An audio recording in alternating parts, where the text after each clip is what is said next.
Hello friends, welcome to software engineering channel. क्या हाल चाल है आप लोगों का। Dot net interview question series के अंदर जो आज मैं एक क्वेश्चन लेकर आया हूँ कि ए सिंक अवेट एंड टास्क क्या होता है सी शार्प की दुनिया में। ये एक ऐसा क्वेश्चन है कि इंटरव्यू में तो चलो इसके बारे में जो बात होती है, जो पूछा जाता है वो तो पूछा ही जाता है, बल्कि इसके अलावा भी बहुत स्टूडेंट्स इसको लेके कंफ्यूज रहते हैं। जस्ट उसको सेंटेंस का हिस्सा समझ के लिखे जा रहे हैं, ए सिंक लगाना है, अवेट लगाना है, टास्क लगाना है और उसको परफॉर्म किए जा रहे हैं। लेकिन बहुत सारे स्टूडेंट्स को विजिबल डिफरेंस नहीं पता होता। इवन के जो मेरी पेड क्लासेस चल रही होती हैं ऑनलाइन, उसके अंदर भी बच्चे मुझसे, जब मैं ये इसको यूज़ करता हूँ तो फ़ौरन पूछते हैं कि सर ये ए सिंक अवेट और टास्क आप क्यों लगा रहे हैं किसी भी मेथड के ऊपर। अगर हम ये नहीं भी लगाएंगे तो तब भी तो उसके बगैर भी तो मेथड चल ही रहा है। और लिटरली जब वो उसके बगैर मेथड बनाते हैं और चलाते हैं तो तब भी चल रहा होता है। तो जब उसके बगैर मेथड चल रहा है तो हमें ये लगाने की क्या ज़रूरत है। बहुत ज़्यादा ये सवाल पूछा जाता है, तो मैं उनको बताता हूँ कि जब आप एसिंक अवेट और टास्क नहीं लगाते तो आप बेसिकली सिंक्रोनियस प्रोग्रामिंग कर रहे होते हो, और जब आप ये तीन चीज़ें लगाते हो तो आप एसिंक्रोनियस प्रोग्रामिंग कर रहे होते हो। ठीक है, लेकिन ये चीज़ मेरा बता देना शायद उनको कभी भी काफ़ी नहीं लगता कि इसके, क्योंकि इससे उनका कोई कंसेप्ट क्लियर नहीं हो रहा होता। और कंसेप्ट इस ना क्लियर होने की एक वजह और भी है कि यार, जब आप मेथड पे एसिंक अवे टास्क लगा रहे हो या फिर जब आप नहीं लगा रहे, दोनों तरीके से सेम काम कर रहा है, कोई इम्पैक्ट देखने को मिल ही नहीं रहा जब किसी बच्चे को, तो वो कैसे समझ पाएगा कि इनसे क्या डिफरेंस पैदा होता है। सो हर जगह पे इनका डिफरेंस बहुत ज़्यादा सामने विजिबल नहीं होता। बैकएंड पे हमेशा होता है लेकिन सामने विजिबल नहीं होता तो क्लियर नहीं हो पाता। तो आज हम इस चीज़ को बड़े अच्छे तरीके से समझेंगे। स्टार्ट में ही बता रहा हूँ कि वीडियो थोड़ी सी लंबी होने वाली है, क्योंकि मैं इसमें पहले आपको थ्योरेटिकली कंसेप्ट बताऊंगा, वो क्लियर करके ए सिंक अवेट और टास्क के बारे में बताऊंगा, वो क्लियर करके एक एग्जाम्पल कोड दिखाऊंगा जिसमें पहले तो मैंने कुछ भी यूज़ नहीं करना, लाइक ए सिंक अवेट वगैरह का टाइप की कुछ भी चीज़ यूज़ नहीं करनी। और उसके बाद बाद में जाके लाइक आप ये कह सकते हैं कि आगे जाके हमने यूज़ करनी है और देखेंगे कि क्या डिफरेंस पैदा हो रहा है। ठीक है, सो आगे चलते हैं हम। तो सबसे पहले तो हम इन टाइप्स को पढ़ लें, व्हाट इज सिंक्रोनियस प्रोग्रामिंग और व्हाट इज एसिंक्रोनियस प्रोग्रामिंग। तो देखें, सिंक्रोनियस प्रोग्रामिंग की सबसे पहले बात करूंगा। सिंक्रोनियस प्रोग्रामिंग का मतलब ये होता है कि आपको अगर कोई तीन टास्क दे दिए जाएं तो आप उन तीनों टास्कों को, या फिर एक से ज़्यादा, दो भी हो सकते हैं, ज़रूरी नहीं कि तीन ही हो, चार भी हो सकते हैं, तो एक से ज़्यादा टास्क दे दिए जाएं अगर आपको, तो आप उन सारे कामों को क्या करो कि उसके अंदर पहले एक काम स्टार्ट करो और वेट करो उसके ख़त्म होने का। जब वो ख़त्म हो जाए तो फिर अगला काम शुरू करो, और फिर जब वो ख़त्म हो जाए तो तीसरा काम स्टार्ट करो। तो बेसिकली आप सारे काम कर रहे हो लेकिन आप एक वक्त में एक ही काम कर रहे हो, तो आप मल्टीटास्किंग नहीं कर रहे। ठीक है, मल्टीटास्किंग का मतलब होता है एक वक्त में एक से ज़्यादा काम करना। मिसाल के तौर पे यहाँ पे एग्जांपल लिखिए कि आप अगर एक नाश्ता बना रहे हैं तो आप पहले पानी बॉयल करते हैं, जब वो हो चुकता है तो उसके बाद आप जाके अगला काम करते हैं कि एग फ्राई करते हैं, जब वो हो चुकता है तो फिर आप वापस आके क्या करते हैं, टी बनाते हैं। तो क्या आपने कोई भी एक काम के होते हुए दूसरा किया? नहीं, आपने एक कंप्लीट होने के बाद अगला काम शुरू किया। तो आप बेसिकली सिंक्रोनियस वर्क कर रहे हो। इसी तरीके से प्रोग्रामिंग में एक काम कंप्लीट करके अगला काम करना इज सिंक्रोनियस प्रोग्रामिंग। एसिंक्रोनियस इसी का उल्ट हो जाता है। वो क्या हो जाता है कि आप एक वक्त में एक से ज़्यादा काम कर रहे हो, आपने पानी बॉयल करने के लिए रखा और आप उसके बॉयल हो जाने का वेट नहीं करते, वो अपनी जगह बॉयल हो रहा है, आप दूसरी जगह जाके एग फ्राई करना शुरू कर देते हो। So this is multitasking. ठीक है, आप एक वक्त में एक से ज़्यादा काम कर रहे हो। तो ये बेसिकली सिंक्रोनियस और एसिंक्रोनियस का डिफरेंस है। जब मुझे इसकी डेप्थ नहीं पता थी तो मैं सिंक्रोनियस और एसिंक्रोनियस को याद करने के लिए अपना जो देसी फार्मूला बना रखा था वो भी आपको बता दूं कि सिंक्रोनियस वर्ड जो है ये एस से स्टार्ट होता है, that stand for single task at a time. ठीक है, एसिंक्रोनियस ए से स्टार्ट होता है तो इसका मतलब ये है कि all task at a time. ठीक है, तो इस तरीके से मैंने याद रखा हुआ था कि सिंक्रोनियस सिंगल टास्क करता है एक वक्त में, एसिंक्रोनियस ऑल टास्क कर देता है एक ही वक्त में। ठीक हो गया, तो ये हो गया। अब सिंक्रोनियस और एसिंक्रोनियस प्रोग्रामिंग का तो आपको पता चल गया। अब जब आप एसिंक्रोनियस प्रोग्रामिंग करते हो उस वक्त आप अवेट, टास्क और एसिंक के जैसे जो कीवर्ड्स हैं उनको यूज़ करते हो। अब इन कीवर्ड्स को हम देख लेते हैं कि जब हम किसी फंक्शन में लगाते हैं तो इसका क्या मतलब होता है। सबसे पहले जब आप एक फंक्शन बना रहे होते हो तो उस फंक्शन या मेथड के अंदर जब आप वर्ड उसको डिक्लेयर करते हुए उसके नाम के पीछे दो चीज़ें लिखते हो, एसिंक, और फिर उसके साथ ही आगे लिखते हो टास्क, फिर उसके बाद आप लिखते हो फंक्शन का नाम या मेथड का नाम। तो इसमें क्या मतलब होता है, एसिंक जब आप लिखते हो तो इससे आपकी प्रोग्रामिंग को ये सिग्नल मिल जाता है कि अब ये जो फंक्शन या ये जो मेथड बनने जा रहा है, ये एसिंक्रोनस प्रोग्रामिंग अप्रोच को इस्तेमाल करने वाला है। तो मैंने इसको उसी उसी फ्रेम में जाके देखना है, ठीक है ना? कि मतलब आपने सिग्नल दे दिया कि भाई ये वाला जो मेथड है ना, ये एसिंक्रोनस होगा, ये एसिंक्रोनस प्रोग्रामिंग यूज़ करेगा। ठीक हो गया? तो एक वक़्त में एक से ज़्यादा टास्क करेगा, एक-एक टास्क नहीं करेगा। आपने ये सिग्नल देने के लिए फंक्शन के ऊपर टॉप पे पहले एसिंक लगा दिया। फिर उसके बाद आप लिखते हो उसके अंदर उस फंक्शन के नाम से पीछे लिखते हो वर्ड टास्क। ठीक है, तो जैसे आप ये लिखते हो तो आप क्या करते हो कि आप ये बता देते हो कि बेसिकली ये मेथड अभी चलेगा, लेकिन आप एक तरीके से अपने सिस्टम को ये सिग्नल दे रहे हो कि ये अभी चल जाएगा और आप इसको चला के आगे चले जाओगे, लेकिन ये बाद में ये प्रॉमिस कर रहा है कि ये बाद में आपको कुछ रिजल्ट इन फ्यूचर वापस करेगा, क्योंकि अभी तो वो उन पे काम कर रहा है ना। ठीक है, वो अभी आपको कुछ नहीं दे सकता, वो टास्क परफॉर्म सॉरी, वो टास्क परफॉर्म कर रहा है, लेकिन उन टास्क के परफॉर्म हो जाने के बाद में जाके ये रिजल्ट देगा, क्योंकि एक वक्त में 2 से 3 टास्क चल रहे हैं। ठीक है, तो अभी हो सकता है कि आपका ऑपरेटिंग सिस्टम या आपका सिस्टम उस पूरे मेथड को एकदम से चला के आगे निकल जाए। ठीक है, तो उसके बाद वो वापस पीछे आए ही नहीं, लेकिन जब उस मेथड के ऊपर वर्ड टास्क लिखा होता है तो आपके सिस्टम को, ऑपरेटिंग सिस्टम को ये बात समझ आ जाती है कि अभी मैंने इसको चला के आगे चले जाना है, लेकिन इसको भूलना नहीं है। इसने मुझे बता दिया है कि ये फ्यूचर में जाके रिजल्ट्स मुझे वापस करेगा, क्योंकि अभी पैरेलल कुछ का चीज़ों पे काम कर रहा है। तो टास्क से ये सिग्नल मिलता है। अवेट क्या होता है? This tells the program to wait for the result of the task at particular line.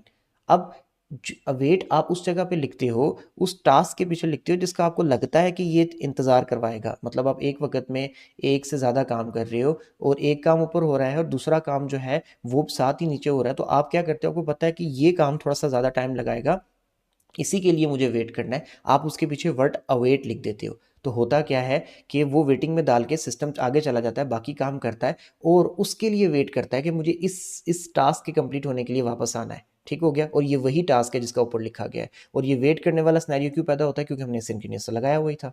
अब अवेट क्या करता है कि अवेट की वजह से आपका वो प्रोग्राम उठा के उस काम को बैकग्राउंड में छोड़ देता है और बोलता है कि तुम सुकून से बैठ के ये काम करो, मैं आगे जा रहा हूँ, बाकी काम करके फिर वापस आता हूँ, क्योंकि टास्क लिखा हुआ है।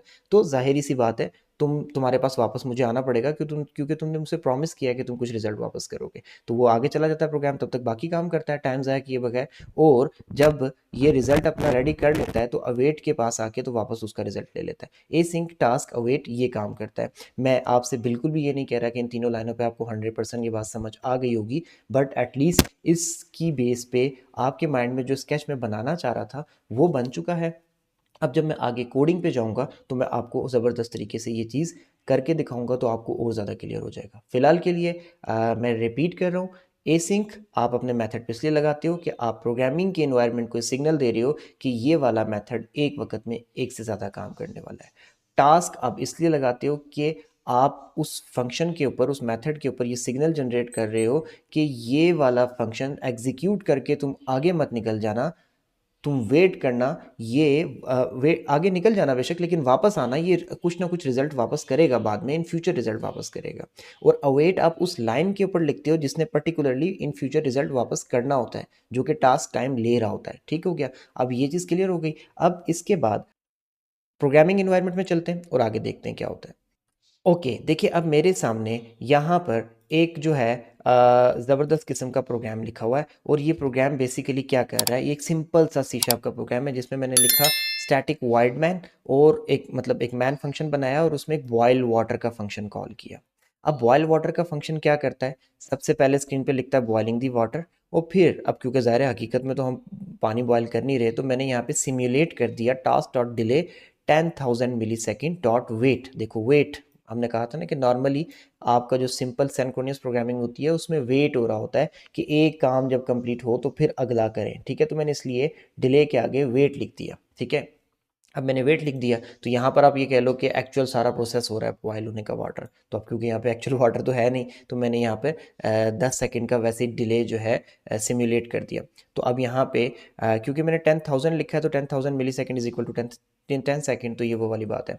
अच्छा, अब यहाँ पे वेट होगा, फिर उसके बाद console dot write line water is boiled. So होगा क्या कि हमने इस फंक्शन को कॉल किया पहले, तो इसके चलने के ऊपर पहले पानी बॉयल होने का लिखा हुआ आएगा, बॉइलिंग वाटर, फिर 10 सेकंड तक प्रोग्राम रुका रहेगा हमारा, वेट करता रहेगा, और फिर उसके बाद वाटर इज़ बॉइल्ड लिखा हुआ आएगा, ये फंक्शन एग्जीक्यूशन पूरी हो गई, उसके बाद हम इस फॉर लूप में चले जाएंगे और फिर 1 लिखा हुआ शो करेंगे, फिर 1 सेकंड के बाद 2 लिखा हुआ शो करेंगे, फिर 5 तक। इस तरीके से हम इस सारी की सारी वैल्यूज़ को चलाएंगे। परफेक्ट है। लेकिन आपको नहीं लगता कि ऐसा होना चाहिए कि बजाय इसके कि 10 सेकंड यहाँ पे खड़े होकर वेट करो, ये जब तक काम हो रहा है इसको होने तो तब तक ये वाला काम कर लो यार, वापस आके देख लेंगे कि इसने क्या किया अभी तक। ठीक है, तो पहले तो हम इसको चलाकर तो जो मैंने बात बताई है इसका प्रूफ लेते हैं क्या वाकई ऐसा हो रहा है, उसके बाद हम इसको एसिंक्रोनियस में कवर करेंगे।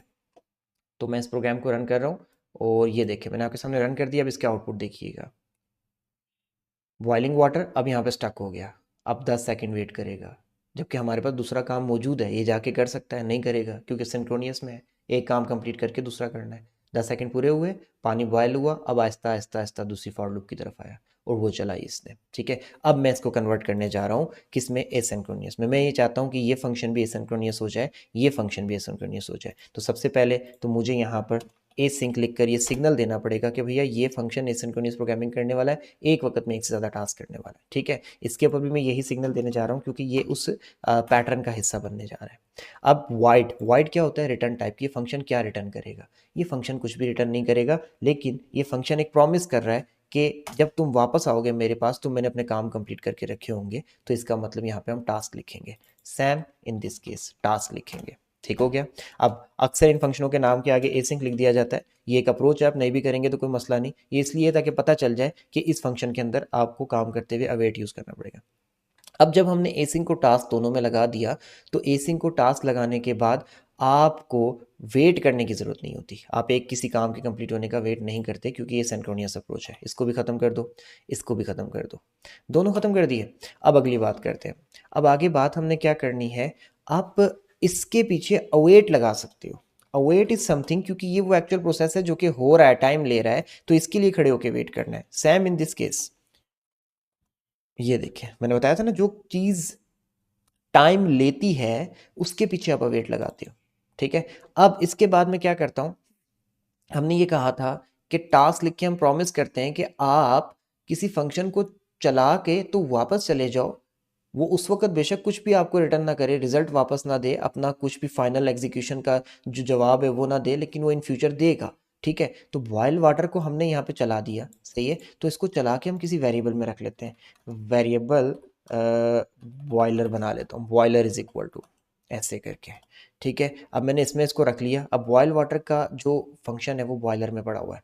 अब क्या होगा कि इसको मैंने बॉयलर में रन करके बॉयलर में डाल दिया और उसके बाद में सीधा फॉर लूप पे चला गया। अब ये काम होता रहेगा, लेकिन जब ये काम कंप्लीट हो जाए तो मुझे याद आता है कि ये भी तो मैंने काम शुरू किया था, इसका भी तो आंसर चाहिए मुझे। तो मैं यहाँ पे जाऊँगा अवेट, और अवेट करके यहाँ पर क्या लिख दूंगा, बॉयलर। ठीक है, तो इससे क्या होगा कि मुझे यहाँ पे रिजल्ट वापस मिल जाएगा। अब मैं दोबारा से इस प्रोग्राम को चलाता हूँ और देखते हैं कि क्या होता है। ओके, प्रोग्राम रन हो जाए ज़रा तो फिर मैं आपको दिखाता हूँ। ओके, थोड़ा सा टाइम ले रहा है ये, but don't worry. Okay, program चल चुका है, सो अब इसकी आउटपुट देखिएगा। बॉइलिंग वाटर, और जब तक पानी बॉयल होता है फॉर लूप चल गई, फॉर लूप चल के ख़त्म हुई। अब फिर 5 सेकंड वेट करेगा क्योंकि 5 सेकंड तो गुजर चुके हैं, उसके बाद वाटर इज़ बॉइल्ड लिखा हुआ आ जाएगा, ये देखें। ठीक है, सो दोनों काम एक साथ हो गए। क्या हुआ कि हमने पानी को बॉइलिंग पे लगा के इस वेरिएबल में रखा और आगे अपनी फॉर लूप चलाई।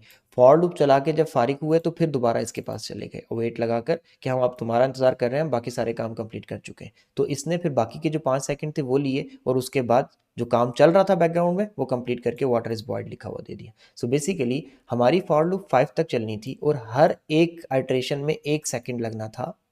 ठीक है, तो हमने इसको तो दे दिया ना काम, इसने अपना काम शुरू कर दिया, उसके बाद हमने अपने 5 सेकंड इसमें लगाए।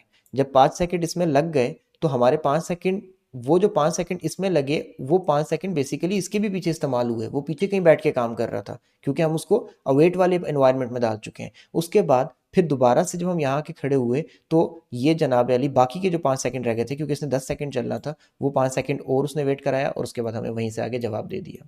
अगर ये भी 5 सेकंड पे होता तो हम जैसे ही ये काम कंप्लीट करके यहाँ पहुँचते इसने हमें जवाब दे देना था। ठीक है, ये देखें करके दिखा देता हूँ मैं आपको, क्योंकि एग्जैक्टली पीछे वो भी साथ साथ काम चल रहा था। ये देखें प्रोग्राम स्टार्ट हो चुका है और अब देखते हैं हम, ये देखें पानी बॉयल हो रहा है और आगे ये 5 सेकंड का टिकर चल रहा है, ये सेकंड टास्क है, ये कंप्लीट हुआ और साथ ही वाटर इज बॉयल्ड आ गया, क्योंकि एग्जैक्टली उन्हीं 5 सेकंड में पैरेलल दूसरा काम भी हो रहा था। सो आई थिंक सो कि इससे ज़्यादा बेहतर तरीके से मुझे तो समझ में नहीं आ रहा कि मैं किस तरीके से एसिंक, टास्क और अवेट को समझाऊँ। तो बस सिंपल सी बात है यार, एक बात याद रखो कि जब आप किसी फंक्शन के बारे में ये बताना चाहते हो कि एसिंक्रोनियस अप्रोचेस को यूज़ करेगा, तो आप उसमें एसिंक लगाते हो। जब आप ये बताना चाहते हो कि इसमें कुछ ऐसे टास्क हो रहे हैं जिनके रिजल्ट के लिए आपको घूम के फिर वापस पीछे आना पड़ेगा, जैसे कि हमने ये काम शुरू किया लेकिन घूम के वापस इसके पास अगली लाइन में आए, तो आप ऐसी जगहों पर फिर टास्क का वर्ड यहाँ पे मेंशन करते हो। ठीक है, और उसके बाद आप जो काम कर रहे होते हो जिसने टाइम लगना है उसमें अवेट लगा देते हो, जैसे यहाँ पे, यहाँ पे, यहाँ पे। और अगर आपका एक फंक्शन कोई वैल्यू भी रिटर्न करता है, लेट्स से यहाँ जाकर मैं कहता हूँ कि ये काम कंप्लीट कर लेने के बाद ये कुछ मुझे ना रिटर्न करता है, क्या रिटर्न, लेट्स से कोई इंटीजर रिटर्न करता है या कुछ भी हो सकता है, तो आपको फिर वो चीज़ ना यहाँ पे आगे जाकर ऐसे लिखनी पड़ती है। ठीक है, तो अगर आप ऐसे लिख दोगे तो ये मामला भी सॉर्ट आउट हो जाएगा, तो रिटर्न टाइप यहाँ पे आ जाती है, task is not return type. ठीक है, अगर फंक्शन वाइड रिटर्न कर रहा है और आप उसको टास्क में कन्वर्ट करने जा रहे हो तो वाइड की जगह टास्क आ जाएगा। लेकिन अगर फंक्शन आपका लेट से स्ट्रिंग या इंटीजर वैल्यू रिटर्न करता था और आप उसको टास्क में कन्वर्ट करने जा रहे हो, तो वाइड की जगह टास्क आएगा और जो रिटर्निंग थी वो यहाँ पे आ जाएगी। सही है, सो इस चीज़ को माइंड में रखें। आई होप सो कि ये चीज़ें जो है आपको अच्छे से समझ आ गई होंगी। बाकी इसके अलावा हमारे पेड कोर्सेज़ भी अवेलेबल हैं। अगर आप पेड कोर्स के अंदर आना चाहते हैं तो डिटेल्स नीचे चल रही हैं, आप यहाँ पर रब्ता कर सकते हैं। पेड कोर्सेज़ के अंदर ये चीज़ें आपको लाइव लेके समझाई जाती हैं और प्रैक्टिकली आपसे बार-बार करवाई जाती हैं, जिससे आप इंटरव्यू और डेवलपमेंट सब के लिए ज़बरदस्त तरीके से तैयार हो जाते हैं। सो दोबारा मिलते हैं नेक्स्ट वीडियो में, तब तक के लिए अल्लाह हाफ़िज़।